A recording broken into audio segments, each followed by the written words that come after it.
میرے نبی کا چہرہ انور کتنا حسین اور پیارا ہے، کتنا حسین اور پیارا ہے۔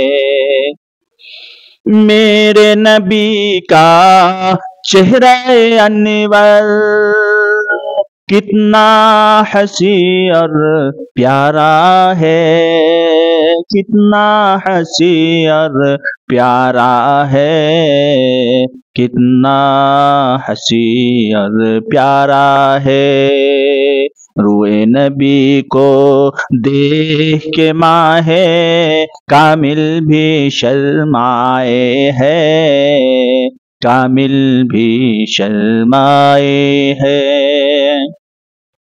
اگر کسی کو کسی سے محبت ہو، کسی کو کسی سے عشق ہو، تو اس کے چار وجوہات ہوتے ہیں۔ چار چیزوں میں سے کسی ایک چیز کو دیکھ کر کوئی کسی سے محبت کرتا ہے، کسی سے عشق کرتا ہے۔ یا تو اس کے حسن و جمال کو دیکھ کر کوئی کسی کا عاشق بن جاتا ہے، یا اس کے اخلاق اور دینداری کو دیکھ کر کوئی کسی کا عاشق ہو جاتا ہے، یا کوئی کسی کے مال و دولت کو دیکھ کر اس پر فریفتہ اور عاشق ہو جاتا ہے، یا کوئی کسی کے حسب و نسب کو دیکھ کر اس سے محبت کرنے لگتا ہے۔ مگر دنیا میں یہ چاروں چیزیں بیک وقت کسی کے پاس موجود نہیں۔ اگر کسی کے پاس حسن و جمال ہے تو دولت نہیں، دولت ہے تو حسن و جمال نہیں، اخلاق ہے تو پیسے نہیں، دولت نہیں، عالی خاندان کا ہے تو حسن و جمال نہیں۔ یعنی کہ یہ چاروں چیزیں بیک وقت کوئی کسی کے پاس یہ چیزیں موجود نہیں ہے۔ مگر میں ایک شخصیت بتاؤں، ایک وہ ہستی بتاؤں، ایک وہ ذات بتاؤں جن کے اندر یہ چاروں چیزیں بیک وقت موجود ہے، اور یہ چاروں چیزیں اللہ نے ان پر ودیت کی ہے۔ وہ ہے ہمارے اور آپ کے آقا سرکار مدینہ صلی اللہ علیہ وسلم کی ذات مقدسہ۔ اللہ نے کمال درجے کے یہ چاروں چیزیں اللہ کے نبی صلی اللہ علیہ وسلم کو عطا فرمائی۔ اگر کسی کے پاس یہ چاروں چیزیں ہوں بھی تو کمال درجے کے نہیں ہوں گے، مگر اللہ کے نبی صلی اللہ علیہ وسلم کو اللہ نے یہ چاروں چیزیں بیک وقت کمال کے درجے کا عطا فرمایا ہے۔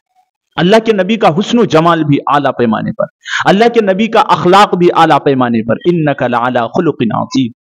اللہ کے نبی صلی اللہ علیہ وسلم کے خاندان بھی اعلیٰ پیمانے پر، عالی خاندان میں حضور صلی اللہ علیہ وسلم کی بعثت ہوئی، اور مال و دولت کے اعتبار سے بھی اعلیٰ۔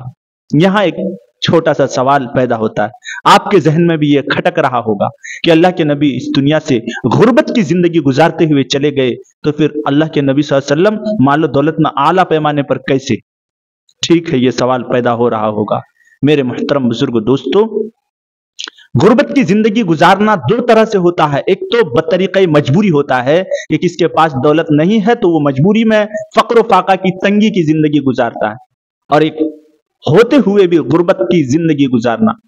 تو اللہ کے نبی صلی اللہ علیہ وسلم نے فقیری کو، غربت کو اپنے اختیار سے چنا ہے، ورنہ تو مجبوری کے طور پر اللہ کے نبی غریب اور اس طرح تنگ دستی کی زندگی نہیں گزارے۔ میرے محترم بزرگ دوستو، میری بات کو آپ سمجھیے۔ اللہ تبارک و تعالیٰ نے اسی محبوب کو فرمایا کہ میرے محبوب، اگر آپ چاہیں، آپ کو پسند ہو یہ بات کہ میرے پاس دولت زیادہ ہوں، تو مکے اور مدینے کے پہاڑوں کو میں حکم کرتا ہوں وہ سارا کا سارا سونا اور چاندی بن کر آپ کے قدموں میں آ جائے۔ اللہ کے نبی نے جواب میں فرمایا، اے اللہ، ہمیں دولت کی ضرورت نہیں ہے، ایک وقت کھاؤں گا تو آپ کی نعمتوں کی شکر گزاری کروں گا، اور اگر ایک وقت بھوکا رہوں گا تو صبر کے دامن کو مضبوطی سے پکڑے رکھوں۔ تو یہ چاروں چیزیں اللہ کے نبی صلی اللہ علیہ وسلم کی ذات مقدس میں اعلیٰ درجہ، اعلیٰ پیمانے پر اللہ تعالیٰ نے ودیت کر رکھی ہے۔ اللہ کے نبی کا حسن و جمال بھی اعلیٰ پیمانے پر، اللہ کے نبی کا اخلاق بھی اعلیٰ پیمانے پر، اللہ کے نبی کے خاندان بھی اعلیٰ پیمانے پر، اللہ کے نبی صلی اللہ علیہ وسلم مال و دولت میں بھی اعلیٰ پیمانے پر۔ تو اگر کسی کو کسی سے عشق ہو تو وہ حضور سے کرے، اگر کسی کو کسی سے محبت ہو تو وہ حضور سے کرے، اگر کسی کو کسی سے عشق کرنا ہو تو وہ حضور سے کرے، اگر کوئی کسی کے حسن و جمال کی وجہ سے کسی سے محبت کرتا ہے تو وہ میرے نبی سے کرے، کیونکہ میرے نبی کا حسن و جمال اعلیٰ پیمانے پر. اگر کسی کو کسی کے اخلاق کردار کی وجہ سے محبت ہوتی ہو تو وہ میرے نبی سے کرے. میرے نبی سے زیادہ اخلاق کسی کا دنیا میں نہیں ہے. اگر کسی کو کسی کے مال و دولت کی بنیاد پر محبت ہو تو وہ حضور سے کرے. اگر کسی کو کسی سے محبت ہو کسی کے حسب و نسب کی بنیاد پر تو وہ میرے نبی سے کرے. یہ چاروں چیزیں میرے نبی صلی اللہ علیہ وسلم پر بیک وقت اللہ نے کمال درجے کی ودیت کر رکھی. اسی کو شاعر نے ایک جز کو بیان کیا. اللہ کے نبی کے حسن و جمال کو شاعر نے اس کی منظر کشی کی ہے, اس کا نقشہ کھینچا ہے کہ میرے نبی کا چہرہ انور کتنا حسی اور پیارا ہے, کتنا حسی اور پیارا ہے. میرے نبی کا چہرہ انور کتنا حسی اور پیارا ہے, کتنا حسی اور پیارا ہے, کتنا حسی اور پیارا ہے. ارے روئے نبی کو, رو بولتے ہیں چہرے کو, روئے نبی کو دیکھ کے ماہ کامل بھی شرمائے ہے, کامل بھی شرمائے.